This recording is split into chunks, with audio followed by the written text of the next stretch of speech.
Hay algo que inquieta profundamente cuando uno entiende cómo cayó Israel. No fue por falta de poder militar, no fue porque Dios se volviera débil, fue porque tres nombres comenzaron a susurrarse en las calles, en los hogares y finalmente en el corazón del pueblo. Baal, Molech, Asera. No llegaron con espadas, llegaron con promesas. Promesas de lluvia en tiempos de sequía. Promesas de placer disfrazado de espiritualidad. Promesas de prosperidad inmediata, a cualquier precio. Uno ofrecía cosechas abundantes si se le rendía culto en altares secretos. Otro exigía lo impensable, hijos entregados al fuego. Y la tercera convirtió la adoración en corrupción moral, mezclando religión con deseo y poder. Israel no cayó en una noche. Fue una infiltración lenta. Fue una sustitución silenciosa. El templo seguía en pie. Los sacrificios continuaban. Los sacerdotes vestían sus túnicas. Pero la presencia de Dios ya no estaba allí. Y cuando Dios se retira en silencio, lo que queda no es libertad, es vacío. Hoy vamos a descubrir quiénes eran realmente estos tres dioses, cómo sedujeron a una nación entera y por qué su influencia provocó uno de los juicios más devastadores de la historia bíblica. Porque esta no es solo una historia antigua, es una advertencia. Imagínate por un segundo lo que significó para aquellos israelitas cruzar el río Jordán.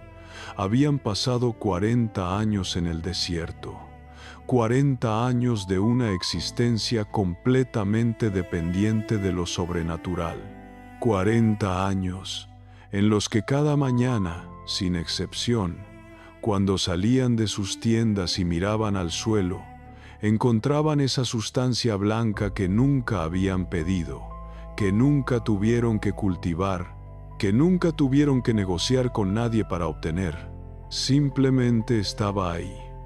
Era la provisión más extraña y más directa que cualquier ser humano haya experimentado en la historia de la humanidad. No había cadenas de suministro, no había intermediarios, no había dependencia del clima ni de las estaciones. Había Dios y había su pueblo, en una relación tan directa, tan inmediata, tan visible que resultaba casi abrumadora. El libro de Josué, específicamente en el capítulo 5, verso 12, registra ese momento con una sencillez que casi oculta la magnitud de lo que estaba ocurriendo. El maná cesó al día siguiente de comer del fruto de la tierra. Eso fue todo, sin fanfarrias, sin explicación extensa. El maná simplemente se detuvo. Ahora bien, para la mayoría de los lectores modernos, eso suena como una buena noticia. Significa que ya estaban en la tierra prometida. Significa que la provisión sobrenatural de emergencia ya no era necesaria porque habían llegado a su destino. Pero quiero que pienses en lo que eso significó psicológicamente, espiritualmente, prácticamente para aquellas personas. De la noche a la mañana, la relación con Dios cambió de categoría. Ya no era una relación en la que cada mañana recibías evidencia tangible e inapelable de que Dios estaba ahí proveyendo para ti. Ahora tenías que sembrar, tenías que esperar las lluvias de otoño y las de primavera, tenías que preocuparte por las plagas, por los ladrones, por los años de sequía. Ahora, la fe tenía que sostenerse sin esa evidencia diaria y directa.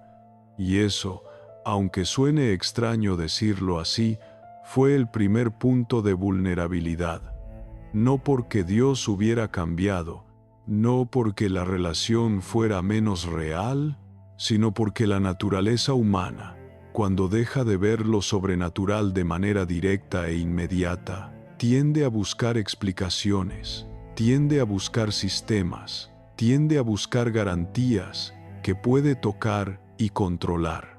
Y resulta que los habitantes de Canaán, aquellos pueblos que Israel debía desplazar y cuyas prácticas religiosas debía evitar completamente según las instrucciones explícitas de Dios, tenían exactamente lo que una nación agrícola recién instalada en una tierra nueva podría sentir que necesitaba: un sistema completo para garantizar la lluvia, un Dios especializado en eso. Un Dios con miles de años de historia en esa región, con rituales establecidos, con sacerdotes que sabían exactamente qué hacer, con una teología que hacía sentido perfecto dentro de un mundo donde la sobrevivencia dependía de las cosechas y las cosechas dependían del agua y el agua dependía del cielo. Si amas la Biblia y cada vez que descubres algo nuevo, terminas pensando: ¿cómo es que esto siempre estuvo en la Biblia y yo nunca lo había escuchado antes? Entonces, eres exactamente como yo. Siempre me ha gustado escuchar historias bíblicas, estudiar y consumir este tipo de contenidos. Pero con el tiempo empecé a notar algo curioso. Mientras más aprendía, más sentía que había mucho más ahí dentro de lo que normalmente nos llega. Historias que solo aparecen de pasada, personajes poco mencionados, acontecimientos que parecen importantes, pero que casi nunca se exploran como deberían. Después entendí que esto sucede por una razón muy simple. Hoy en día, las personas tienen cada vez menos tiempo disponible. Por eso, iglesias, estudios y videos como este necesitan elegir solo algunos fragmentos pequeños y, casi siempre, el enfoque va hacia las historias más conocidas y más fáciles de explicar al público en general. Pensando justamente en eso, descubrí una forma para que cualquier persona pueda tener acceso a historias menos contadas de la Biblia y descubrir personajes, pueblos y acontecimientos que siempre han estado ahí, pero que casi nunca se exploran en el día a día.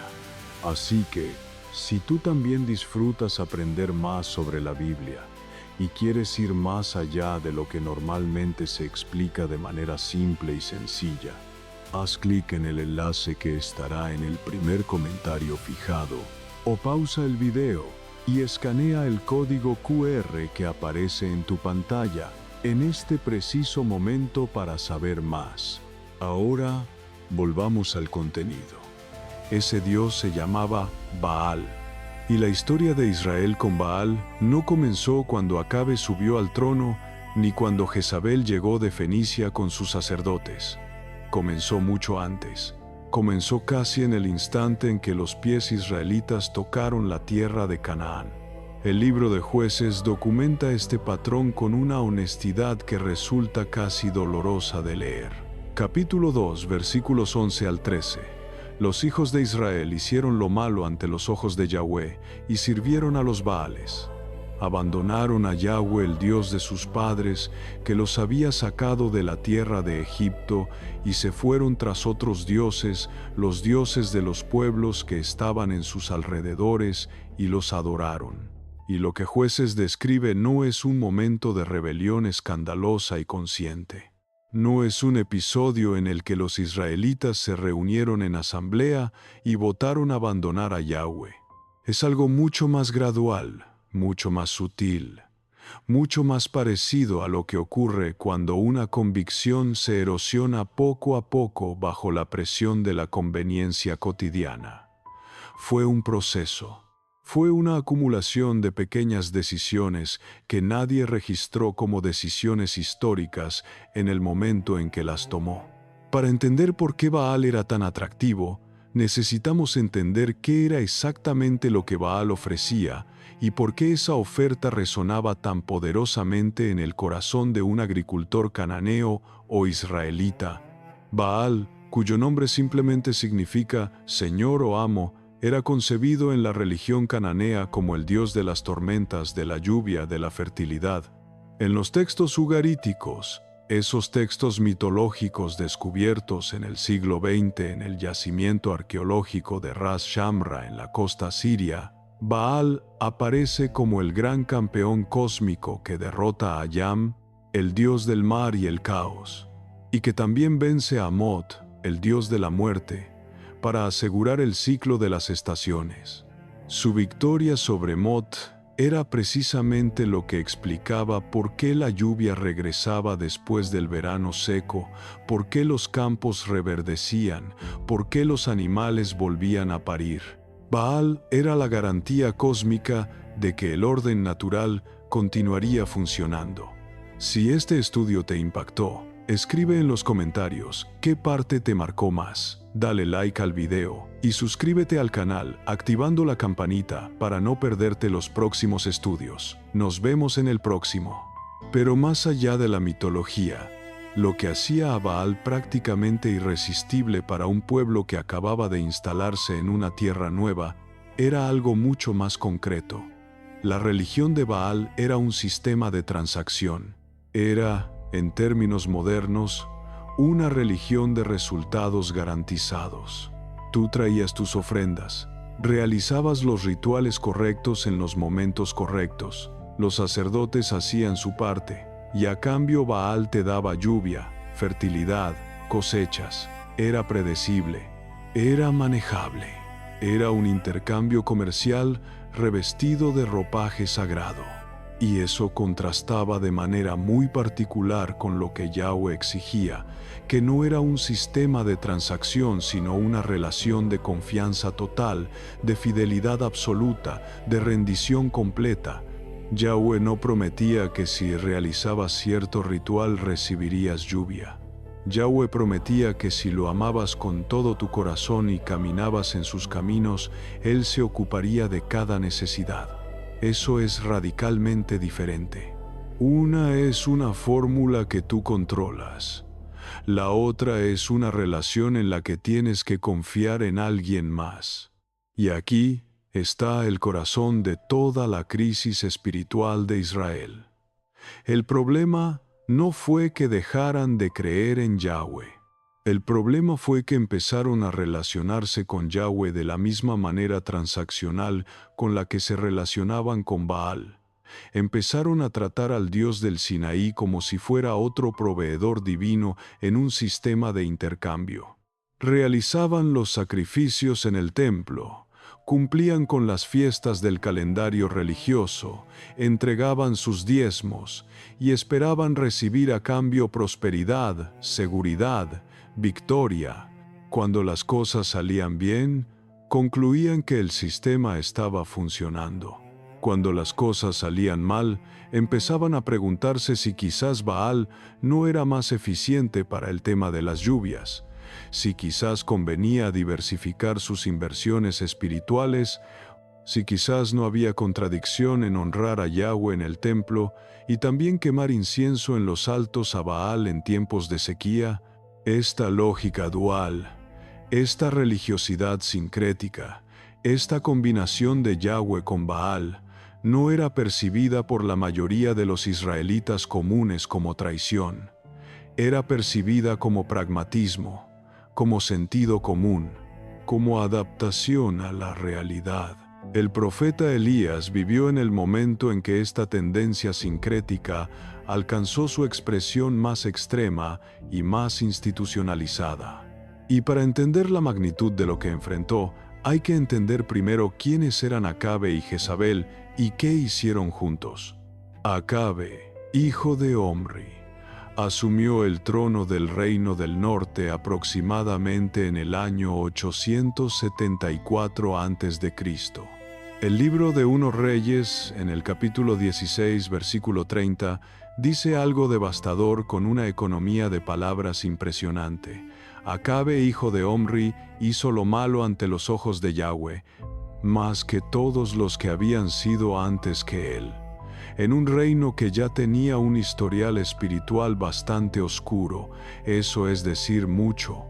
Pero el texto no se detiene ahí. Continúa explicando qué fue específicamente lo que elevó a Acabe a ese nivel de notoriedad negativa. Se casó con Jezabel, hija de Ed-Baal, rey de los Sidonios, y fue y sirvió a Baal y lo adoró. Jezabel no era simplemente una mujer pagana que trajo sus supersticiones personales al palacio real. Jezabel era la hija de Etbaal, que en algunos textos aparece como sacerdote rey de Tiro y Sidón, una persona cuya identidad misma estaba definida por su devoción a Baal.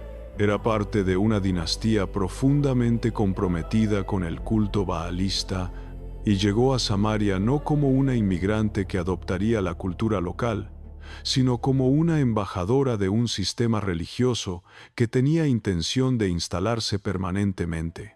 Quizá lo saltaste o incluso lo viste, pero no le diste mucha atención. De cualquier forma, ahora tienes una segunda oportunidad. Si te está gustando el video y ya entendiste que existe mucho más en la Biblia de lo que imaginabas, te imaginas tener acceso a enseñanzas, historias, personajes y acontecimientos de la Biblia que casi nunca se exploran de forma organizada y sencilla. Dejé un enlace en el primer comentario fijado donde explico mejor todo esto. Para acceder, solo tienes que hacer clic en el enlace o escanear el código QR que aparece en tu pantalla. Ahora sigamos con el contenido. Y lo que hizo no fue simplemente practicar su religión en privado, lo cual habría sido problemático pero contenible. Lo que hizo fue convertir la idolatría en política de Estado. Construyó un templo a Baal en Samaria, la capital del reino. Estableció y financió con fondos reales a 450 sacerdotes de Baal y a 400 profetas de Ashera, todos comiendo a la mesa del rey según el texto de 1 Reyes capítulo 18, versículo 19. Y emprendió una campaña sistemática de persecución contra los profetas de Yahweh, matando a todos los que podía encontrar, forzando a los sobrevivientes a esconderse en cuevas. Lo que Jezabel construyó en Israel no era simplemente corrupción religiosa individual, era un aparato institucional de apostasía. Era una infraestructura completa para la adoración de dioses falsos, sostenida por el poder del Estado, financiada por impuestos, protegida por la ley y propagada por un cuerpo sacerdotal organizado y bien remunerado. Y eso es lo que hace que el enfrentamiento en el Monte Carmelo sea tan extraordinario, tan dramático, tan absolutamente cargado de significado teológico. No fue simplemente un debate religioso entre opiniones divergentes. Fue un momento en el que el Dios del universo decidió que era tiempo de responder con evidencia inapelable a una pregunta que todo Israel necesitaba responder: ¿quién es el verdadero Dios? El capítulo 18 de 1 Reyes narra ese episodio con un detalle cinematográfico que resulta imposible de olvidar una vez que lo has leído. Elías se planta ante todo el pueblo reunido en el Monte Carmelo, ante los 450 sacerdotes de Baal, ante el rey Acabe, y formula la pregunta con una claridad que no admite escape. ¿Hasta cuándo claudicaréis entre dos pensamientos? Si Yahweh es Dios, seguidle, y si Baal, id en pos de él. El texto añade entonces algo que resulta psicológicamente revelador. El pueblo no respondió palabra. Silencio. No hubo proclama de lealtad. No hubo defensa encendida de Yahweh. No hubo tampoco declaración abierta de adhesión a Baal. Solo silencio. El silencio de una nación que había aprendido a vivir en la ambigüedad, que se había acomodado tan perfectamente a la doble lealtad que ya ni siquiera reconocía la pregunta como urgente. Elías entonces propone la prueba. Cada bando prepara un sacrificio sobre leña sin encender fuego. Cada bando invoca a su Dios. El Dios que responda con fuego es el verdadero Dios. Los sacerdotes de Baal aceptan. Y lo que sigue es uno de los pasajes más tensos y más extrañamente cómicos de toda la Biblia. Los sacerdotes de Baal claman desde la mañana hasta el mediodía. Nada. saltan sobre el altar. Nada. Elías empieza a burlarse de ellos con una ironía que ningún texto religioso antiguo habría inducido normalmente.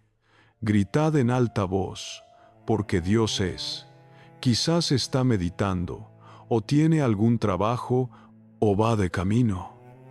Tal vez duerme y hay que despertarle.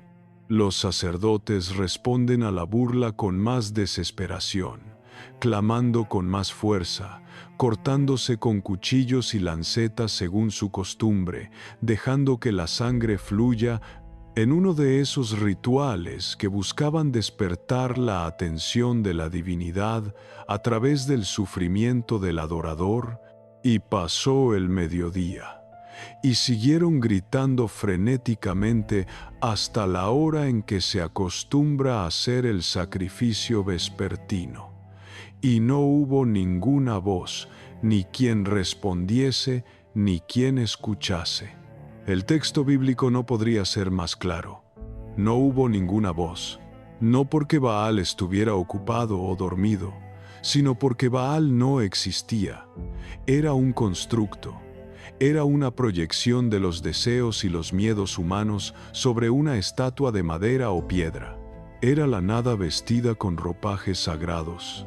Cuando Elías reconstruye el altar de Yahweh con 12 piedras, una por cada tribu de Israel, y ordena que empapen con agua el sacrificio y la leña, no una sino 3 veces, hasta que el agua llena la zanja que rodea el altar, el gesto es teológicamente elocuente. No necesita demostrar la eficiencia de Yahweh con condiciones favorables, no necesita ayuda ni ventaja técnica. El fuego de Yahweh cae y consume el holocausto, la leña, las piedras, el polvo, y seca toda el agua de la zanja. Y el pueblo, que había permanecido en silencio ante la pregunta de Elías, ahora cae sobre su rostro y dice: Yahweh es el Dios. Yahweh es el Dios. La convicción que no pudo ser producida por el razonamiento ni por la predicación fue producida en un instante por la irrupción directa de lo sobrenatural. Pero necesito que notes algo que el texto no subraya explícitamente, pero que es absolutamente crucial. Ese día en el Carmelo no terminó con la erradicación del baalismo en Israel. Esa noche, cuando Jezabel recibió el reporte de lo ocurrido y de que sus 450 sacerdotes habían sido ejecutados, no convocó una asamblea nacional de arrepentimiento. Envió un mensajero a Elías con una amenaza de muerte que fue tan efectiva que el profeta, que acababa de desafiar a toda la nación y había convocado fuego del cielo, salió huyendo hacia el desierto en un estado de colapso emocional tan profundo que pidió morir. El sistema que Jezabel había construido era más sólido, más institucionalizado, más profundamente arraigado en las estructuras de poder que un solo episodio de evidencia sobrenatural podía desmantelar. Y eso nos dice algo muy importante sobre la naturaleza de la idolatría. No es primariamente un problema de evidencia insuficiente. Es un problema del corazón. Es un problema de lo que la gente elige querer, de qué tipo de Dios resulta conveniente adorar, de qué sistema espiritual se adapta mejor a los intereses creados de quienes detentan el poder. Mientras Baal operaba principalmente en el dominio público, en los altos, en los templos, en los rituales comunitarios, en la política de Estado, había otra deidad que trabajaba de manera mucho más íntima, mucho más doméstica, mucho más personal, y esa deidad es quizás la más fascinante de todas desde el punto de vista de la psicología religiosa, porque su infiltración en la fe israelita fue tan profunda y tan duradera que dejó rastros que siguen siendo debatidos por arqueólogos y teólogos hasta el día de hoy. Hablamos de Asherah. Y para entender quién era Asherah y por qué resultaba tan difícil erradicar su culto de Israel, necesitamos primero entender cuál era su función en el universo teológico cananeo. Asherah era la gran diosa madre del panteón semítico. En los textos ugaríticos, aparece como la esposa del Dios Supremo, El, la madre de los demás dioses, la señora del mar, la creadora de todas las criaturas. Su símbolo principal era un poste o árbol sagrado, generalmente plantado junto a los altares, que representaba el árbol de la vida y la fertilidad. En el mundo agrícola cananeo, Ashera garantizaba lo que Baal prometía desde el cielo, el fruto que la tierra produce cuando ha recibido la lluvia. Era la deidad de la tierra fértil, del vientre materno, de la continuidad de la vida. Sus imágenes aparecían en los hogares, en figurillas de terracota que representaban una figura femenina con los atributos de la fertilidad marcados, objetos domésticos que las familias guardaban en sus casas con la misma naturalidad con que hoy guardaríamos una imagen religiosa en un altar casero. El problema con Asherah era precisamente esa naturaleza doméstica e íntima. Baal podías enfrentarlo en una confrontación pública dramática como la del Carmelo. Asherah se filtraba hogar por hogar, madre por madre, en la intimidad de las preocupaciones cotidianas. ¿Concebiré? ¿El parto será seguro? ¿Mis hijos sobrevivirán? ¿La cosecha de este año será suficiente? Eran los miedos más profundos y más universales de la experiencia humana, y Asherah ofrecía respuestas tangibles, rituales concretos, objetos que podías tocar y sostener cuando el miedo te paralizaba a las 3 de la madrugada. Y esa accesibilidad, esa capacidad de Asherah para hablarle al miedo más íntimo del ser humano, era lo que hacía su culto prácticamente imposible de erradicar mediante decretos reales o reformas litúrgicas. El libro de 1 Reyes, capítulo 15, versículo 13, registra que incluso la reina madre Maacá, en tiempos del rey Asa, había hecho una imagen abominable de Asherah, y Asa tuvo que removerla del cargo de reina madre y destruir la imagen en el torrente de Cedrón. El libro de 2 Reyes, capítulo 21, versículo 7, registra que Manasés, en uno de los actos más escandalosos de toda la historia religiosa de Israel, puso una escultura de Asherah dentro del templo de Salomón, en el mismísimo edificio construido para la presencia de Yahweh, en el lugar que Dios había designado cuando dijo a David y luego a Salomón que pondría su nombre allí para siempre. Y el capítulo 23 de 2 Reyes, cuando describe las reformas del rey Josías, menciona que sacó la imagen de Asherah de la casa de Yahweh y la quemó en el torrente de Cedrón, la pisoteó hasta reducirla a polvo y arrojó el polvo sobre los sepulcros de los hijos del pueblo. Y no solo eso, los utensilios fabricados para Baal, para Asherah, y para todo el ejército de los cielos estaban dentro del templo, en el corazón mismo de la institución religiosa que se suponía representaba la exclusiva devoción a Yahweh. Pero aquí es donde la historia se vuelve aún más perturbadora, porque las evidencias arqueológicas del siglo XX revelaron algo que los teólogos tardaron en procesar y que sigue siendo objeto de debate académico intenso. En 1975, en el yacimiento de Kuntiyet Ahrud en el Sinaí, y posteriormente en Kirbet el-Kom, cerca de Hebrón, los arqueólogos descubrieron inscripciones que cambiaron para siempre la comprensión de la religiosidad popular israelita. Las inscripciones de Kuntiyet Ahrud, que datan aproximadamente del siglo VIII a.C., incluyen la frase Urca de Yahweh de Samaria y de su Asherah, y Teurca de Yahweh del Temán y de su Asherah. La inscripción de Kirbet el-Kom dice algo similar: Bendito sea Uriyahu por Yahweh y por su Asherah. En ambos casos, Yahweh aparece junto a una figura que se llama su Asherah, usando el pronombre posesivo de manera que sugiere una relación de pareja. Esto generó un debate teológico e histórico de enorme intensidad. ¿Estaban estos israelitas del siglo VIII realmente concibiendo a Yahweh como un Dios que tenía esposa, al estilo del panteón cananeo donde él tenía a Asherah? ¿O estaban usando el término Asherah para referirse al poste sagrado como símbolo del poder protector de Yahweh, sin necesariamente implicar una deidad femenina distinta? Los eruditos están divididos sobre la interpretación exacta, pero lo que no está en disputa es el hecho central. En la religiosidad popular israelita del siglo VIII, el nombre de Yahweh era invocado junto al de Asherah, de una manera que violaba de forma radical el primer y segundo mandamientos del Decálogo.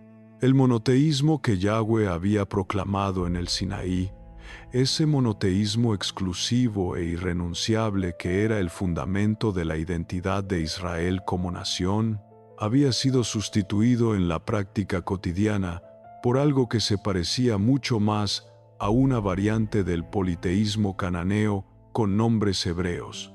Y lo que hace eso aún más revelador es la cronología. El siglo VIII a.C.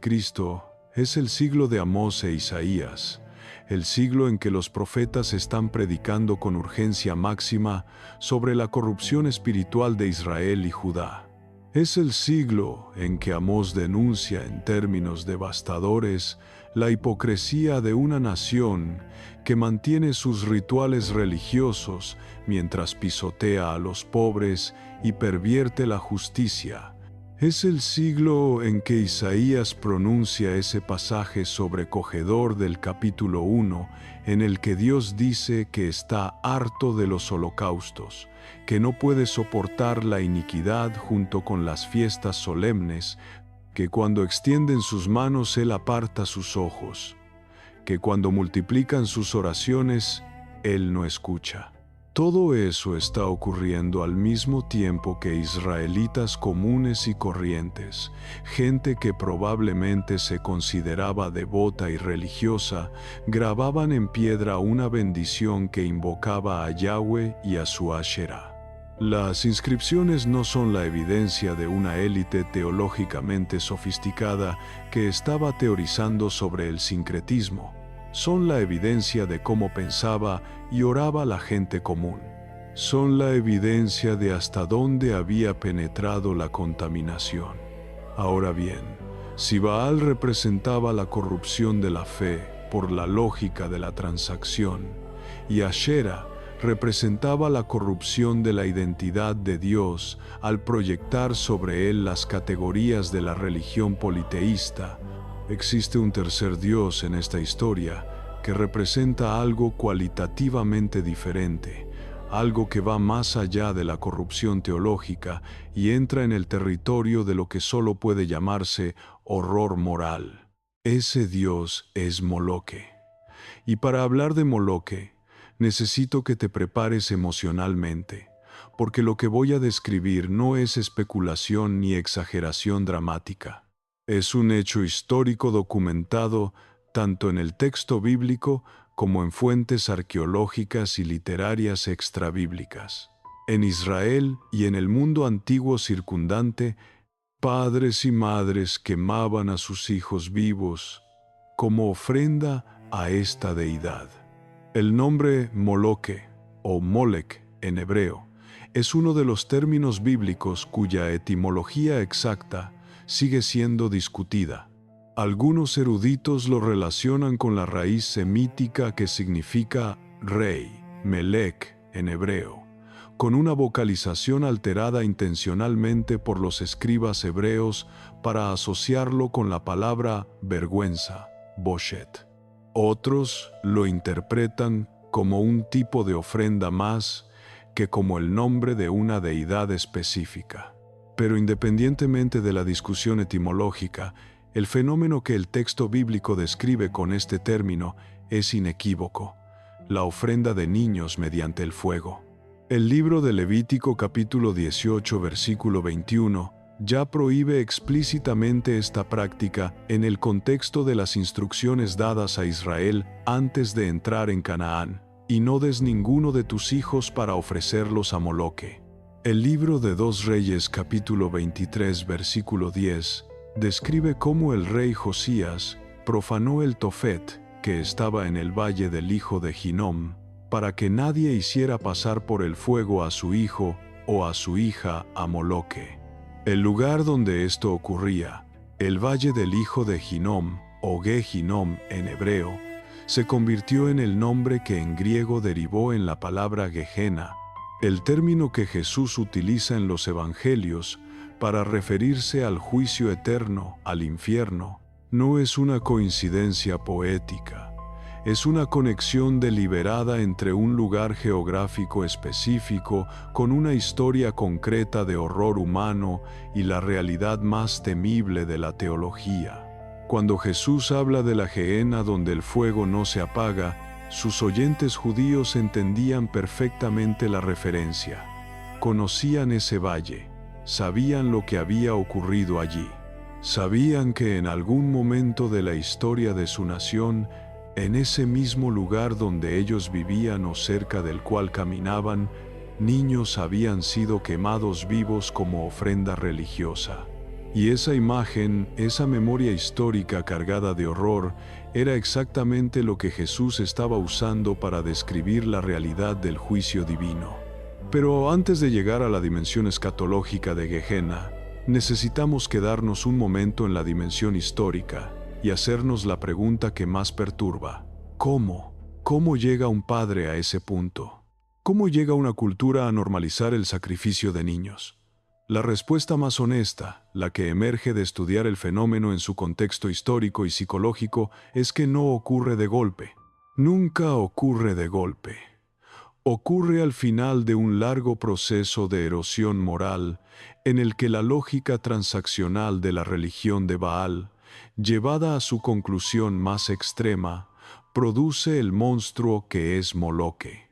Si la premisa básica de la religión de transacción es que puedes garantizar la provisión divina mediante ofrendas apropiadas, entonces cuando las apuestas son suficientemente altas, cuando la sequía amenaza con matar a toda la familia, cuando la guerra está a las puertas, cuando la enfermedad arrasa con los animales, la pregunta que esa lógica inevitablemente produce es: ¿qué ofrenda sería suficientemente valiosa para garantizar la respuesta que necesito?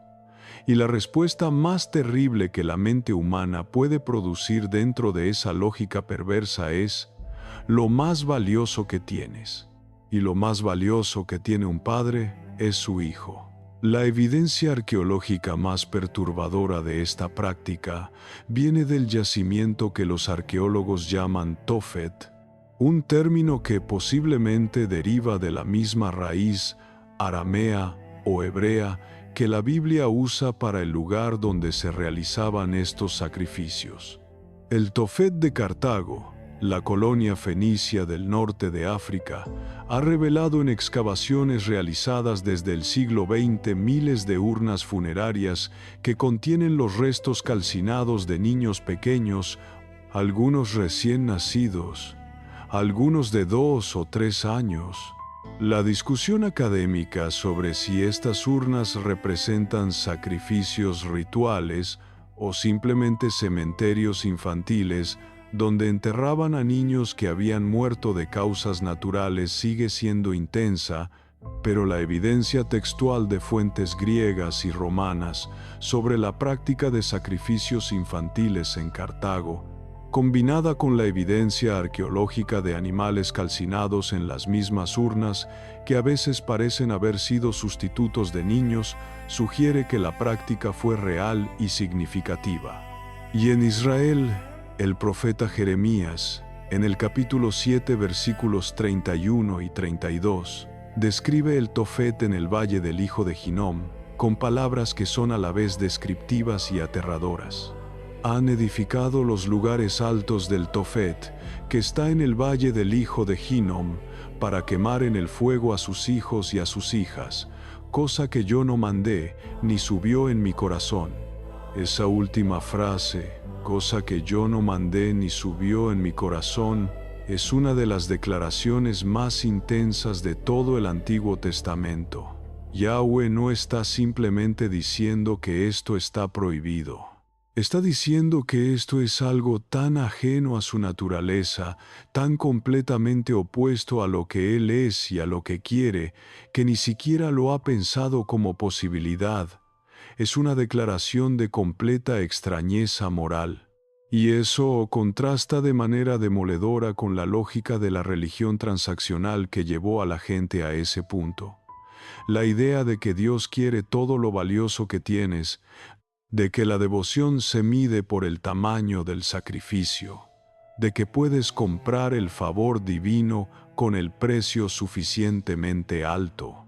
El reino de Manasés, que reinó en Judá durante 55 años según el registro de 2 Reyes capítulo 21, representa en muchos sentidos el nadir espiritual de la historia de Israel. Manasés hizo pasar a sus hijos por el fuego, practicó la astrología, fue adivino y encantador, y estableció médiums y adivinos en la tierra. Restauró los lugares altos que su padre Ezequías había destruido. Construyó altares a Baal. Puso la imagen tallada de Ashera que él mismo hizo dentro del templo. El texto de 2 Reyes, capítulo 21, versículo 16, añade algo que va más allá de la apostasía religiosa. Además, derramó Manasés mucha sangre inocente en gran manera, hasta llenar a Jerusalén de extremo a extremo. La idolatría y la injusticia siempre viajan juntas. Nunca ha habido en la historia humana una sociedad que abandone al Dios verdadero y mantenga simultáneamente una estructura moral robusta. La idolatría no es simplemente un error teológico. Es un sistema que inevitablemente produce víctimas. Y aquí está la paradoja que define el reinado de Manasés y que es crucial para entender la historia espiritual de Israel. Manasés reinó 55 años, más que ningún otro rey de Judá. Y durante la mayor parte de esos 55 años, el ídolo estuvo dentro del templo. La imagen de Ashera, el símbolo de la gran diosa cananea, estaba instalada en el edificio que Salomón había construido para la gloria de Yahweh, en el lugar donde la Shejiná, la presencia gloriosa de Dios, había llenado el templo el día de su consagración con tal intensidad que los sacerdotes no podían entrar. Esa presencia, esa gloriosa y terrible presencia que había habitado el Santo de los Santos, había estado compartiendo espacio, al menos simbólicamente, con la imagen de una diosa extranjera durante décadas. Y mientras todo eso ocurría, la nación continuaba funcionando. Los sacrificios en el templo continuaban. Las fiestas religiosas del calendario se celebraban. Los sacerdotes levíticos seguían desempeñando sus funciones. La institución religiosa seguía operando con perfecta normalidad burocrática. La pregunta que eso plantea es la que más debería perturbarnos. ¿Cuándo se fue la presencia? ¿Fue un evento puntual, un momento específico en que la gloria de Yahweh abandonó el templo? ¿O fue un proceso gradual, un retiro paulatino que ningún ritual ni ningún indicador institucional podía detectar? El libro de Ezequiel, escrito desde el exilio en Babilonia, responde a esa pregunta con una visión que es uno de los textos más dramáticos y más teológicamente densos de todo el Antiguo Testamento. Y para entender esa visión necesitamos entender quién era Ezequiel, en qué momento de la historia estaba y qué estaba viendo cuando recibió esa revelación. Ezequiel era un sacerdote que había sido llevado al exilio en la primera deportación babilónica, en el año 597 a.C., cuando Nabucodonosor tomó Jerusalén por primera vez y se llevó al rey Joaquín junto con varios miles de los mejores ciudadanos de Judá, incluyendo artesanos, guerreros, sacerdotes y personas de la élite intelectual y religiosa. Ezequiel estaba entre los deportados. Vivía en Tel Aviv, junto al río Quebar en Babilonia. cuando empezó a recibir sus visiones. Y el libro que lleva su nombre comienza con una de las descripciones más extraordinarias y más desconcertantes de la presencia divina que existe en ninguna literatura religiosa del mundo antiguo. La visión del carro de Dios, la Merkabá, con sus 4 seres vivientes, sus ruedas con ojos, su firmamento cristalino, y sobre todo eso, la figura luminosa que Ezequiel, con una cautela lingüística, que revela su tremendo respeto por lo que está intentando describir, llama semejanza de la gloria de Yahweh. Esa inauguración visionaria es crucial para lo que sigue, porque la pregunta implícita que el libro de Ezequiel responde es exactamente dónde está la gloria de Yahweh y a dónde va. Y los capítulos 8 al 11 de Ezequiel contienen la respuesta más estremecedora, una visión de la abominación en el templo seguida por el retiro sistemático y deliberado de la gloria divina. En el capítulo 8, Ezequiel es transportado visionariamente al templo de Jerusalén y se le muestra lo que está ocurriendo allí, una imagen de la provocación, que probablemente es la imagen de Asherah que Manasés había instalado, colocada en la entrada del atrio norte. En las cámaras interiores del templo, 70 ancianos de Israel están quemando incienso ante representaciones de toda clase de reptiles e impuras bestias, en la oscuridad, pensando que Yahweh no los ve.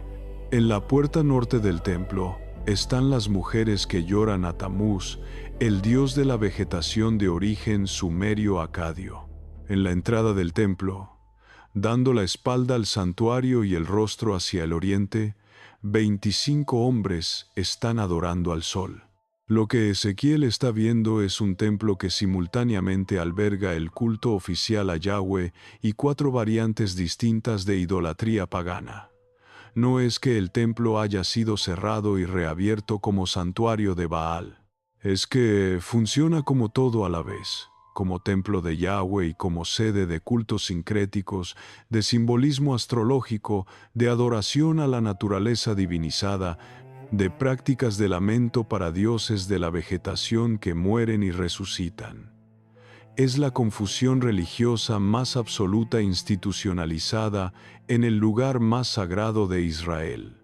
Y mientras Ezequiel está contemplando ese horror, los ejecutores divinos que aparecen en su visión empiezan a actuar. Pero antes de que actúen los ejecutores, ocurre algo que Ezequiel describe con un detalle que resulta casi insoportable en su lentitud deliberada. La gloria de Yahweh empieza a moverse. En el capítulo 9, la gloria está todavía sobre el querubín. En el capítulo 10, la gloria de Yahweh sale de sobre el umbral del templo y se detiene sobre los querubines. En el capítulo 11, los querubines se levantan, las ruedas se elevan junto con ellos, y la gloria del Dios de Israel está sobre ellos arriba. Y luego, en el versículo 23 del capítulo 11, viene la frase que lo cambia todo. Y la gloria de Yahweh se elevó de en medio de la ciudad, y se detuvo sobre el monte que está al oriente de la ciudad.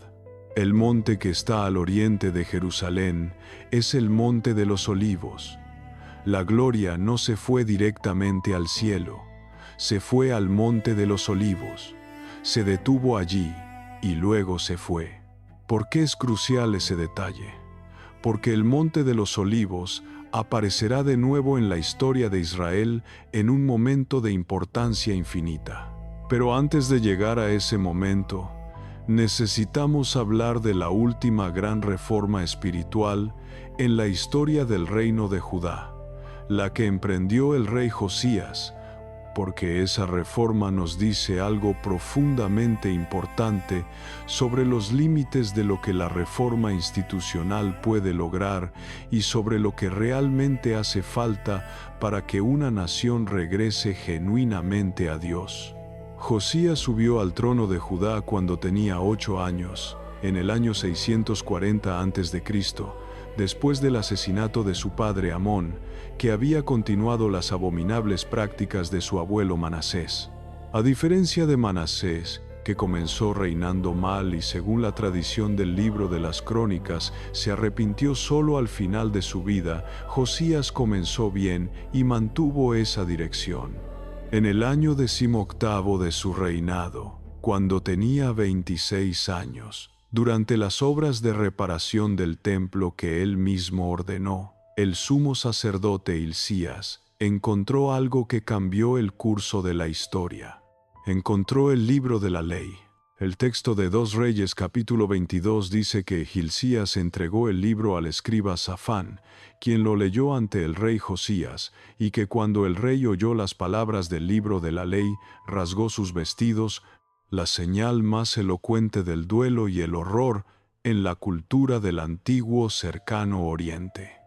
El hecho de que el libro de la ley tuviera que ser encontrado durante unas obras de reparación en el templo, como si hubiera estado extraviado o guardado en algún rincón olvidado, dice todo lo que necesita decirse sobre el estado espiritual de Judá durante el reinado de Manasés y en los años precedentes.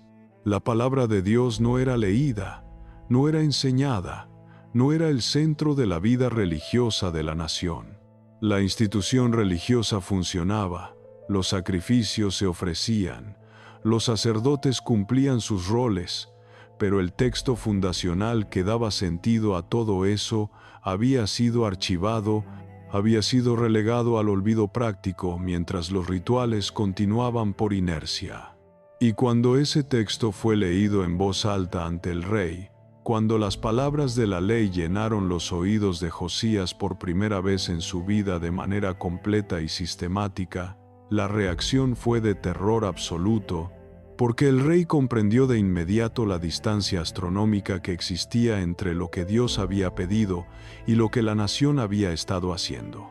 La reforma que Josías desencadenó fue la más comprensiva de toda la historia del reino de Judá. El capítulo 23 de 2 Reyes la describe con un inventario de lo que fue destruido que es al mismo tiempo una arqueología de la corrupción religiosa acumulada durante generaciones. Josías sacó todos los utensilios hechos para Baal y para Ashera y para todo el ejército de los cielos del templo de Yahweh y los quemó fuera de Jerusalén en los campos del Cedrón.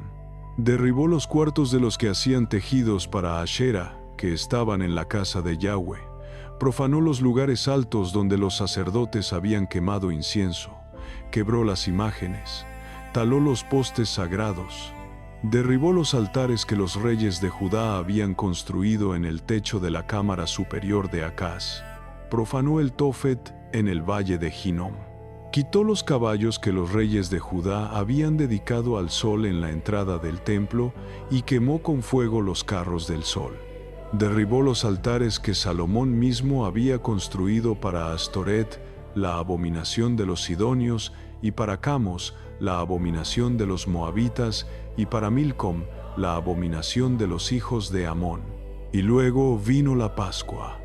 Josías ordenó celebrar la Pascua a Yahweh su Dios como estaba escrito en el libro del pacto. Y el texto de 2 Reyes, capítulo 23, versículo 22, hace una afirmación asombrosa.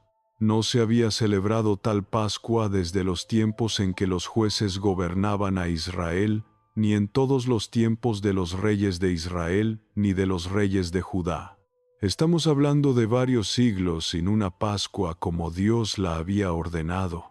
La fiesta que conmemoraba el fundamento de la identidad de Israel como pueblo, la liberación de Egipto, la noche en que la sangre del Cordero había protegido a las familias israelitas del ángel de la muerte, esa fiesta había dejado de celebrarse de la manera correcta durante tanto tiempo que su restauración fue un acontecimiento excepcional. Y sin embargo, y aquí está la fractura que ninguna reforma institucional puede suturar. A pesar de todo lo que Josías hizo, a pesar de la comprensión y la sinceridad de su corazón, a pesar de la amplitud y la profundidad de su reforma, el texto de 2 Reyes, capítulo 23, versículos 26 y 27, dice algo que resulta desgarrador. Con todo esto, Yahweh no se apartó del ardor de su gran ira, con que su furor se había encendido contra Judá, por todas las provocaciones con que Manasés le había provocado. Y dijo Yahweh: también quitaré de mi presencia a Judá, como quité a Israel. Y la razón que el texto implica no es que la reforma de Josías fuera insincera o insuficiente en términos de alcance exterior. Es que el daño acumulado durante las generaciones era demasiado profundo. Las raíces de la idolatría habían penetrado demasiado en el tejido de la nación, y la reforma exterior, por más radical que fuera, no podía producir el cambio interior que Dios requería en el corazón colectivo de un pueblo. Esta es una de las verdades más difíciles de toda la teología bíblica, y una de las más importantes para entender no solo la historia de Israel, sino la condición humana en general. La reforma institucional no puede sustituir a la transformación del corazón. Puedes limpiar el templo de ídolos. Puedes promulgar leyes que prohíban la idolatría.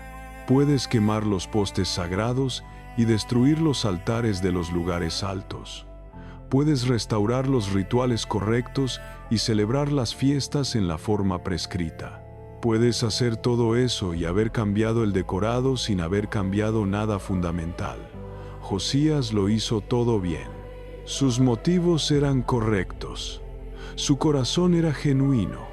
Su reforma fue la más completa que cualquier rey de Judá o Israel había emprendido jamás. Y no fue suficiente. No porque Josías haya fallado, sino porque la enfermedad no estaba en las instituciones, estaba en el corazón. Y aquí es donde la narrativa de la historia de Israel converge con la visión de Ezequiel de una manera que resulta teológicamente explosiva. Si la gloria de Yahweh se fue del templo antes de la destrucción de Jerusalén, si esa presencia, que era el verdadero valor del templo, la única razón por la que cualquier piedra o cualquier ritual en ese edificio tenía significado, ya no estaba allí cuando los babilónicos entraron en el año 586 a.C. y quemaron el templo hasta sus cimientos. Entonces lo que los babilónicos destruyeron no era el templo de Yahweh en ningún sentido operativo. Era un edificio hermoso, sí. Era un edificio cargado de historia y de simbolismo, pero era un cascarón vacío. Era la forma sin el contenido. Era la institución sin la presencia que le daba razón de ser. El profeta Jeremías, que vivió y predicó durante los años que precedieron a la destrucción de Jerusalén, enfrentó precisamente este malentendido en sus contemporáneos. La gente de Judá tenía una confianza enorme, casi supersticiosa, en el hecho de que el templo de Yahweh estaba en Jerusalén. Pensaban que la presencia física del edificio sagrado garantizaba la protección divina. El sermón del templo de Jeremías, registrado en el capítulo 7 de su libro, confronta esa ilusión con una honestidad que le costó la persecución. No os engañáis con palabras de mentira diciendo: templo de Yahweh, templo de Yahweh, templo de Yahweh es este. Jeremías está diciendo que repetir el nombre del templo como un talismán, como si la mención del edificio sagrado fuera en sí misma una garantía de protección divina, era exactamente el mismo tipo de magia que practicaban los paganos con sus ídolos. Era confundir el recipiente con el contenido. Era adorar la institución en lugar de al Dios que la institución fue creada para honrar.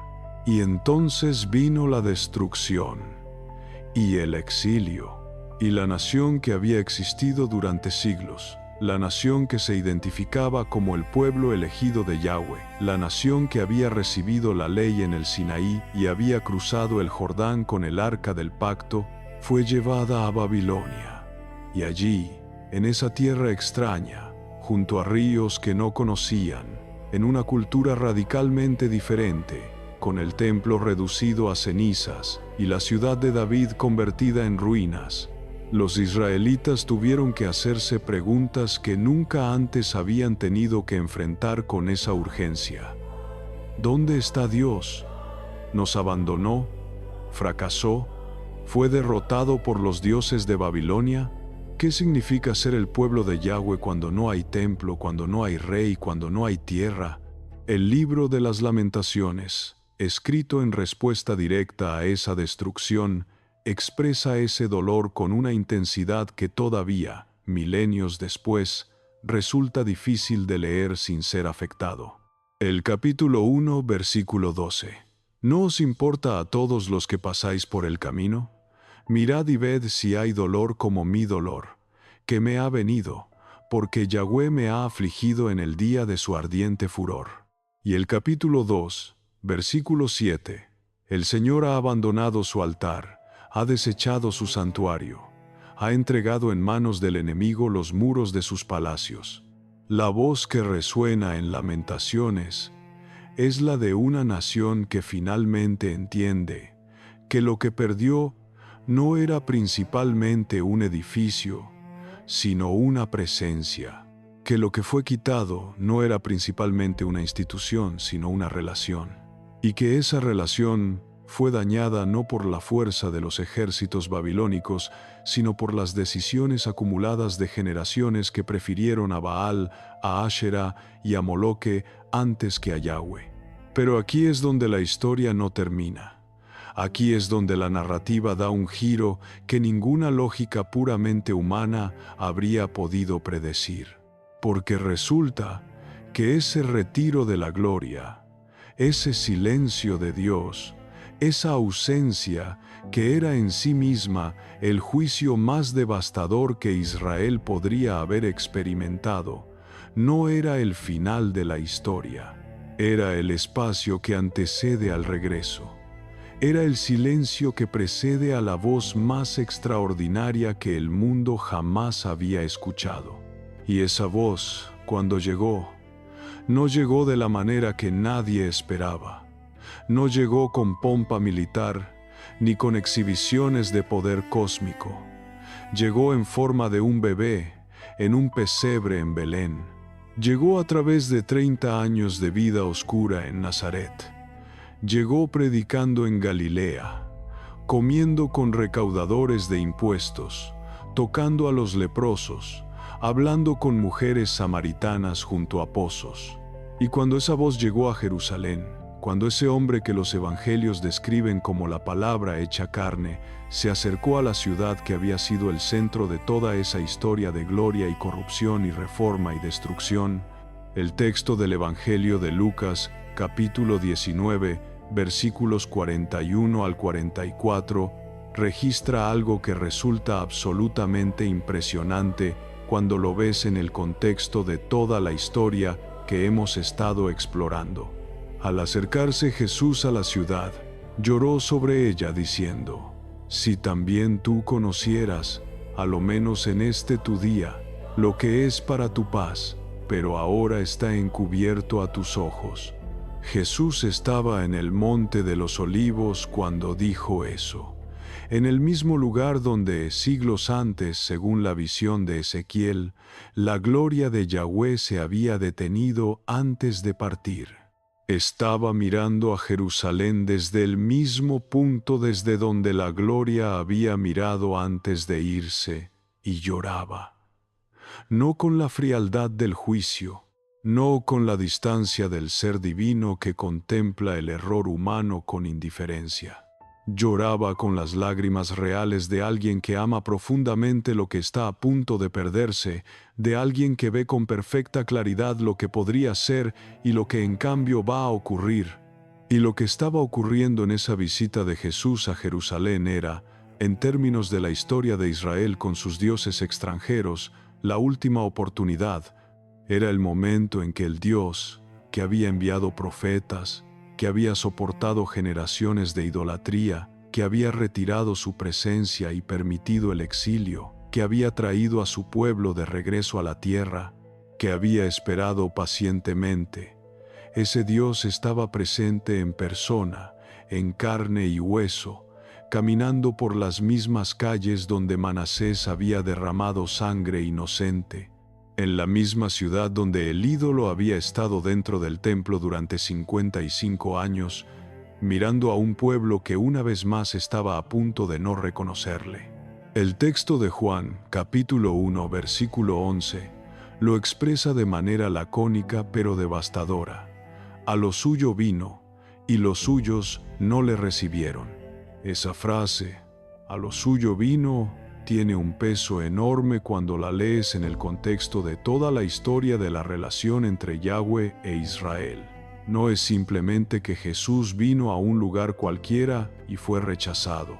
Es que el Dios que había elegido a Israel, que había hecho pacto con Abraham, que había liberado a ese pueblo de Egipto, que había habitado en el templo, que había enviado a Moisés y a Josué y a los jueces y a los profetas, que había llorado por Israel a través de Jeremías, que había esperado con la paciencia de alguien que ama más allá de toda lógica humana.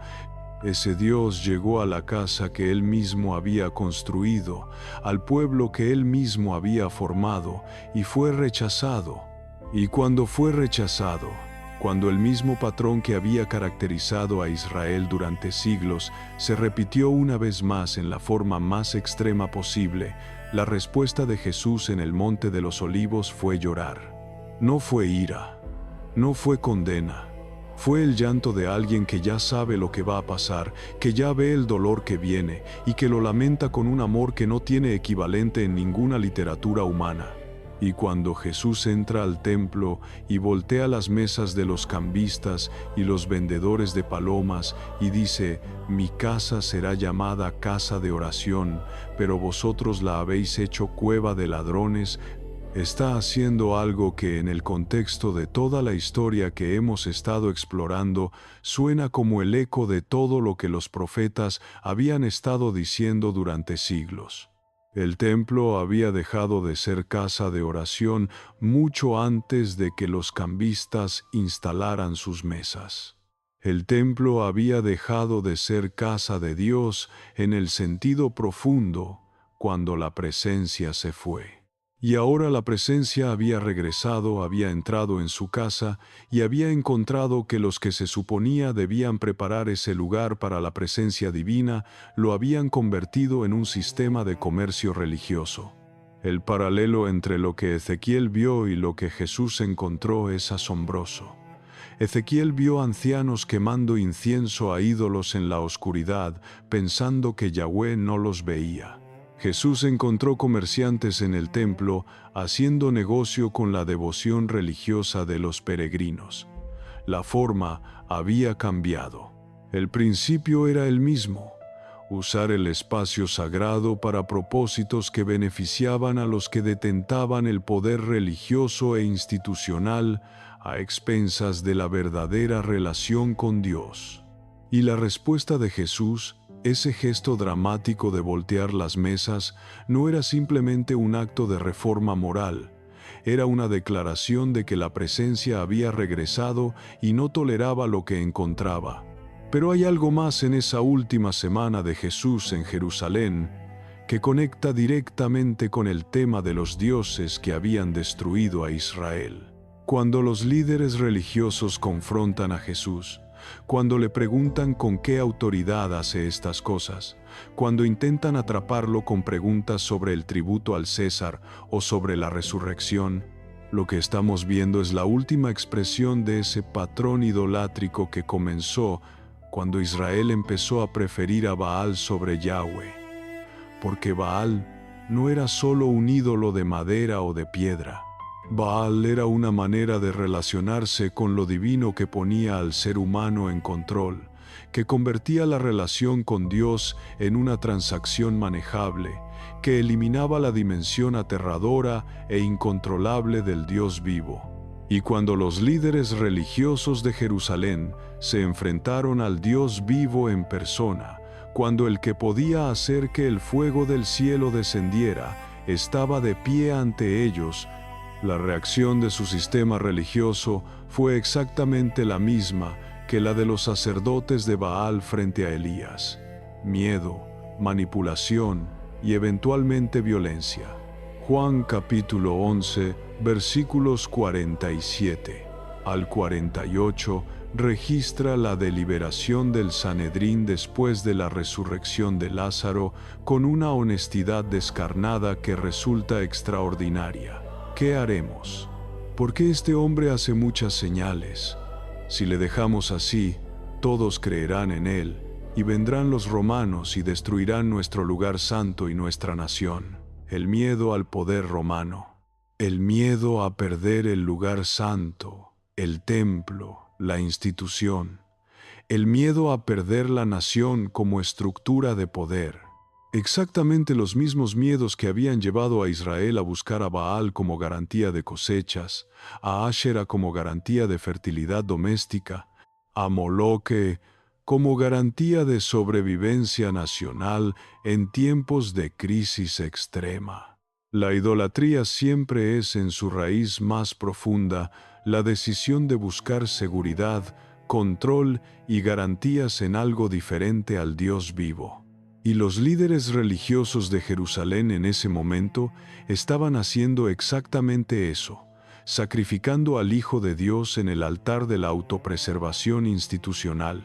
Caifás lo expresó con una precisión teológica invertida que resulta escalofriante. Os es necesario que un hombre muera por el pueblo y que no perezca toda la nación. Juan añade que esto lo dijo no de sí mismo, sino siendo sumo sacerdote, ese año profetizó que Jesús había de morir por la nación. La ironía teológica que Juan está señalando es absoluta. El sumo sacerdote, el máximo representante del sistema religioso que Yahweh había establecido para apuntar hacia la necesidad de expiación y de un mediador, estaba sin saberlo, prediciendo la realidad que ese mismo sistema había sido diseñado para anticipar. Estaba usando la lógica del sacrificio expiatorio, que era el corazón del sistema del templo, para justificar el asesinato judicial de la persona a quien todos esos sacrificios habían estado apuntando durante siglos. Y aquí converge todo. El maná que dejó de caer y la tierra que tuvo que ser cultivada. Baal que prometía lluvia sin exigir fidelidad total. Ashera que se instaló en los hogares y eventualmente en el Santo de los Santos. Moloque que llevó la lógica transaccional de la religión a su conclusión más monstruosa. Manasés que puso el ídolo en el templo durante 55 años. Josías que limpió el exterior sin poder limpiar el interior. Ezequiel que vio la gloria partir en silencio hacia el monte de los olivos. Y ahora Jesús, de pie en el mismo monte de los olivos, mirando a Jerusalén y llorando, sabiendo lo que viene, sabiendo que va a entrar en esa ciudad a morir, sabiendo que su muerte va a ser al mismo tiempo el juicio sobre todo el sistema de los ídolos y la única solución real al problema que los ídolos nunca pudieron resolver. Porque el problema más profundo de Israel, el problema que Baal y Ashera y Moloque nunca pudieron resolver sino que solo profundizaron, no era el problema de la lluvia, ni de la fertilidad, ni de la sobrevivencia nacional. Era el problema del corazón humano separado de Dios. Era el problema de la culpa que ningún sacrificio de animales podía quitar de manera definitiva. Era el problema de la distancia entre la santidad de Yahweh y la corrupción de la humanidad que hacía que incluso los intentos más sinceros de reforma, como los de Josías, se quedaran cortos. Y la única solución a ese problema, la única que realmente podía resolver lo que los ídolos pretendían pero nunca podían cumplir, era la que Jesús venía a ofrecer. No un sistema de transacción, sino una sustitución. No una fórmula para controlar a Dios, sino un Dios que toma sobre sí mismo el costo de la separación para hacer posible la reconciliación. El libro de Hebreos, escrito a una audiencia que conocía profundamente toda esta historia, dice en el capítulo 10 versículos 1 al 4 que la ley era solo la sombra de los bienes venideros, no la imagen misma de las cosas, y que por eso los mismos sacrificios que se ofrecen continuamente año tras año no pueden nunca perfeccionar a los que se acercan, porque de otra manera habrían dejado de ofrecerse, pues los que tributan este culto, limpios una vez, no tendrían ya más conciencia de pecados. Pero en estos sacrificios cada año se hace memoria de los pecados, pues la sangre de los toros y de los machos cabríos no puede quitar los pecados. El sistema del templo, la institución que Yahweh mismo había establecido, era una pedagogía, una señal que apuntaba hacia una realidad que ella misma no podía producir. Y cuando los israelitas confundieron la señal con la realidad, cuando convirtieron el sistema en el fin en lugar de usarlo como el medio que apuntaba al fin, cayeron en la misma trampa que los hacía susceptibles a todos los demás ídolos. La trampa de buscar en el sistema lo que solo puede ser dado en la relación. Cuando Jesús, en su última semana en Jerusalén, le dice a sus discípulos desde el Monte de los Olivos que el templo que están admirando, ese templo reconstruido y embellecido por Herodes, que era uno de los edificios más impresionantes del mundo antiguo, será demolido hasta no quedar piedra sobre piedra, está diciendo algo que va mucho más allá de una predicción histórica. Está diciendo que el recipiente que había sido el símbolo de la presencia divina ya había cumplido su función. Está diciendo que la realidad a la que el templo apuntaba ya estaba presente en él mismo. El Evangelio de Juan capítulo 2 versículos 19 al 21 registra que cuando los líderes judíos le piden una señal de su autoridad, Jesús dice: «Destruid este templo, y en 3 días lo levantaré». Y Juan añade: «Pero él hablaba del templo de su cuerpo». La presencia de Dios, que había habitado en el Santo de los Santos del tabernáculo y luego del templo, que había sido velada por el velo que separaba el lugar santo del lugar santísimo, que había partido del templo según la visión de Ezequiel, y se había detenido en el Monte de los Olivos. Esa presencia había regresado. No había regresado a un edificio de piedra, había regresado en un cuerpo humano. Y cuando ese cuerpo fue crucificado, el texto de Mateo capítulo 27 versículo 51 dice que el velo del templo se rasgó en 2, de arriba a abajo. Ese velo que durante siglos había señalado la separación entre la santidad de Dios y la condición del ser humano, que había sido la razón por la que el sumo sacerdote solo podía entrar al lugar santísimo una vez al año y con toda la preparación ritual prescrita, ese velo se rasgó.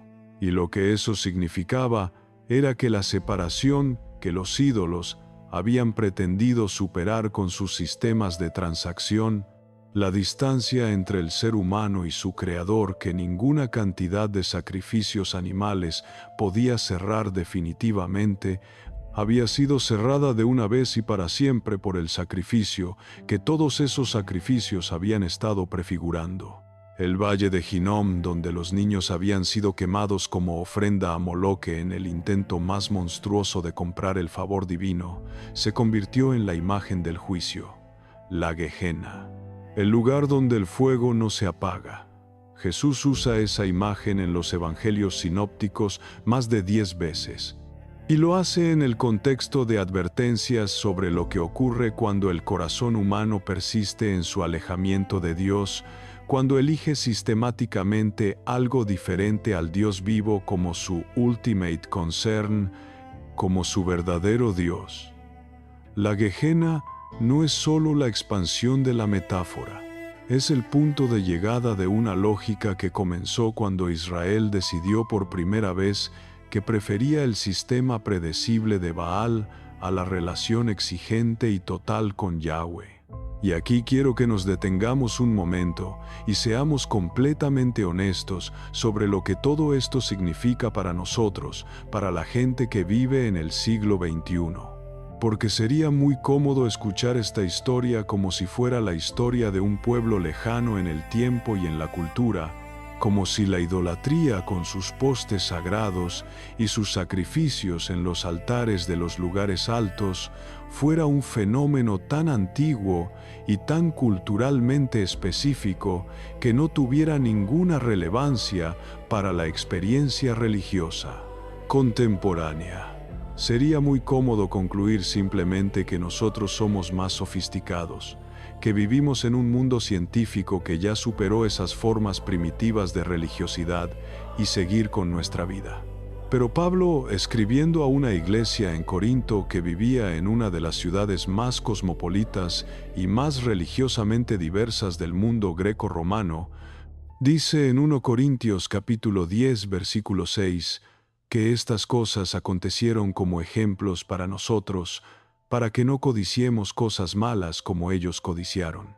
Y en el versículo 11, estas cosas les acontecieron como ejemplos, y están escritas para amonestarnos a nosotros, que vivimos en los fines de los tiempos. Pablo no está usando la historia de Israel como ilustración cultural interesante. La está presentando como espejo, como una imagen en la que podemos reconocernos si somos lo suficientemente honestos para mirar. La lógica de Baal, la lógica de la transacción, de convertir la relación con Dios en un sistema de intercambio donde tus actos religiosos garantizan resultados predecibles, esa lógica no desapareció con la destrucción del templo de Baal en Samaria. Esa lógica está viva en cualquier versión de fe cristiana que se relaciona con Dios principalmente a través de la pregunta: ¿qué necesito hacer para que Dios haga lo que yo necesito? Está viva en la teología de la prosperidad que convierte las promesas bíblicas en un manual de técnicas para controlar la provisión divina. Está viva en cualquier enfoque religioso donde la motivación central para la devoción no es el amor a Dios, sino la búsqueda de beneficios tangibles que Dios puede proveer. Está viva cada vez que la fe se reduce a una tecnología espiritual, a un conjunto de prácticas correctamente ejecutadas que activan los mecanismos de la bendición divina. La lógica de Asherah, la lógica de personalizar y domesticar a Dios, de proyectar sobre Él las categorías que nos resultan más cómodas, de construir una versión de lo divino que se adapte a nuestras preferencias culturales y emocionales sin cuestionarlas. Esa lógica tampoco desapareció. Está viva en cualquier cultura cristiana que crea a Dios a su imagen en lugar de dejarse crear a la imagen de Dios. Está viva cuando la teología se convierte en un ejercicio de validación de lo que ya creemos, cuando los textos bíblicos son seleccionados y enfatizados o minimizados según lo que resulta más cómodo para el grupo, cuando la idea de Dios que circula en una comunidad religiosa se parece sospechosamente más a los valores y preferencias de esa comunidad que al Dios del Sinaí y del Calvario. Y la lógica de Moloque, la lógica que lleva la transacción religiosa a su conclusión más extrema y sacrifica lo más valioso en el altar de la sobrevivencia o el éxito, esa lógica está presente en cualquier momento en que ponemos el precio de lo que realmente importa, lo que debería ser sagrado e inviolable, en la balanza de lo que nos conviene.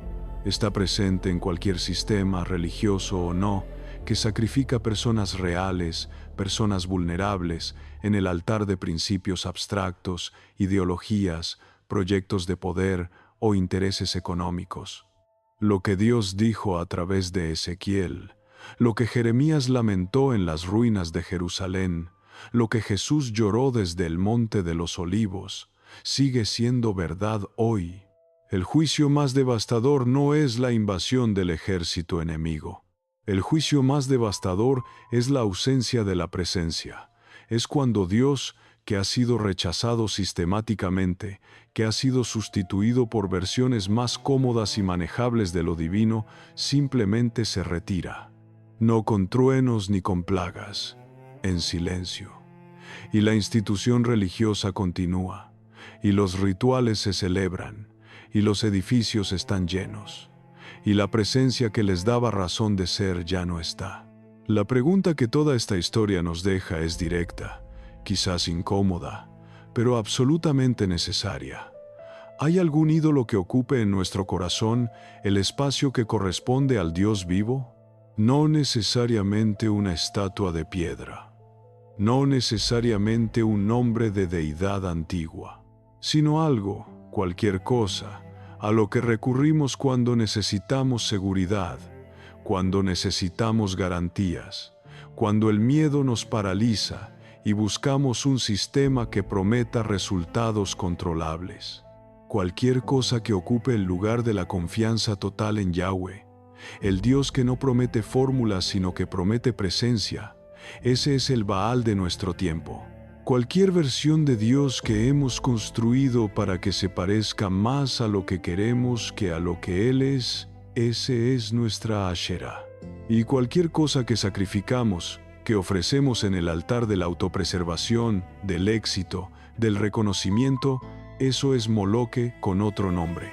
El retorno de la gloria al Monte de los Olivos no fue solo el punto de partida de la presencia de Jesús en Jerusalén. Fue el cumplimiento de una espera que había comenzado el día en que esa misma gloria partió.